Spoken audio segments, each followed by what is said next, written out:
The FIFA World Cup is strange because two players can walk into the exact same tournament and leave with completely different stories. One player lifts a trophy and becomes immortal. Another scores one unforgettable goal and gets remembered forever. And someone else can be just as talented, yet disappear completely. Think about the last few World Cups. How many players do you remember? Probably Messi, Mbappe, Modric, maybe Neymar. But there were hundreds of players there. So why do only a few names survive? Because not every World Cup player follows the same journey. In fact, if you really think about it, almost every World Cup player fits into 7 different types. And as we move up these levels, the stories become bigger, the pressure gets heavier, and the stakes become enormous. Level 1, the one-match wonders. Some players don't dominate an entire World Cup. They don't collect golden balls, they don't reach finals, but they create one moment that football fans never forget. One performance, one game, one magical night, and suddenly their name lives forever. Take James Rodriguez in 2014. Before that tournament, many casual fans barely knew him. Then came the World Cup, 6 goals, one unbelievable volley against Uruguay. Suddenly the entire world was asking, who is this guy? Then there's Tim Krul. He played only a few minutes for the Netherlands in 2014, but Louis van Gaal brought him on specifically for a penalty shootout against Costa Rica. The move looked crazy until Krul started intimidating players and saving penalties. The Netherlands advanced, and instantly, football had another unforgettable story. Or think about Salvatore Schillaci in 1990. He arrived as an unexpected player, then suddenly became the tournament's top scorer. Sometimes one tournament, or even one game, is enough to turn somebody into football history. Because in football, you don't always need a long story. Sometimes one chapter is enough. Level 2, the group stage gladiators. Now things get different. These players aren't remembered for one moment. They're consistently there. Every few years, they return. Every few years, they perform. But somehow they always run into the same problem. Their journey ends. Take Didier Drogba. He led Ivory Coast's golden generation with strength and leadership. But World Cups kept giving him impossible opponents. Argentina, Netherlands, Brazil, Portugal. Almost every tournament felt like punishment. Then there is Mohamed Salah, one of the biggest stars of his generation. He carried Egypt back to the World Cup after years away. But injuries slowed him down, and Egypt couldn't survive the group stage. Robert Lewandowski fits here too. At club level, he became one of football's deadliest strikers. Yet for years, his World Cup story never really started. And Guillermo Ochoa almost feels like a cheat code. Every World Cup, he suddenly transforms into prime Superman, making impossible saves, stopping elite attackers, then somehow Mexico still goes home early. These players show up repeatedly. They fight repeatedly.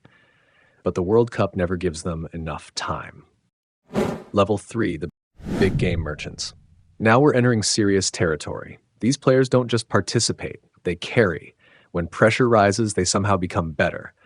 These are players who drag nations into quarterfinals and semifinals. Players who make entire countries believe Cristiano Ronaldo belongs here.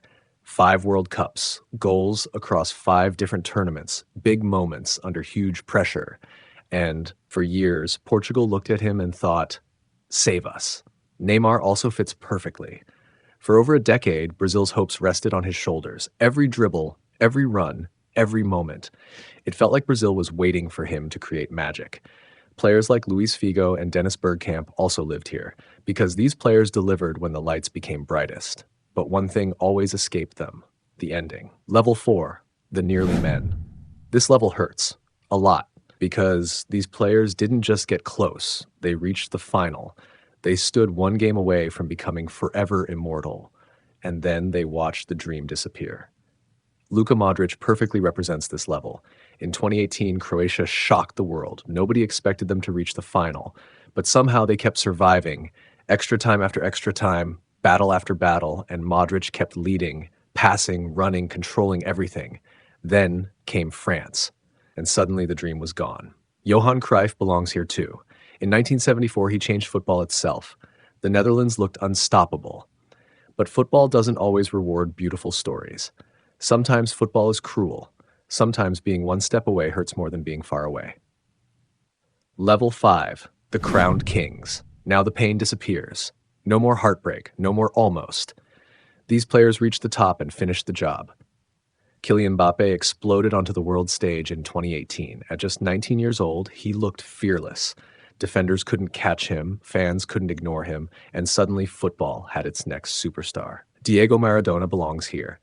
So does Zidane. So does Iniesta. And, of course, Lionel Messi. After years of heartbreak and endless debates, Qatar finally completed the story. 7 goals. Brilliant moments. And eventually, the image every football fan will remember forever. Messi lifting the World Cup. The journey was finally complete. Level 6. The Dynasty Makers. Winning once can happen. Winning twice changes everything. Because now people stop calling it luck. Now they call it greatness. Ronaldo Nazario defines this level. His story had injuries, disappointment, pressure, and redemption. But he came back, and he conquered football again. Then there's Cafu. 3 consecutive World Cup finals. Think about that for a second. 3. Different teammates, different eras, different systems. Yet he kept coming back. These weren't players who created moments. They created dynasties. Level 7. The Immortals. And finally, the highest level. The level where football stops feeling real because only one player stands here. Pelé. 3 World Cups. Nobody else has done it. Not Messi, not Maradona, not Cristiano Ronaldo. Nobody. He won as a teenage wonder kid. He won again. And then he returned as a leader across generations, across eras, across football history itself. Many believe Mbappe could eventually come close, maybe. But coming close and actually reaching Pelé's mountain are 2 very different things, because legends are remembered, immortals are never replaced. So here's the question. Who is your World Cup hero, and which level does he belong to? Let me know below. And if you enjoyed this video, subscribe for more football stories.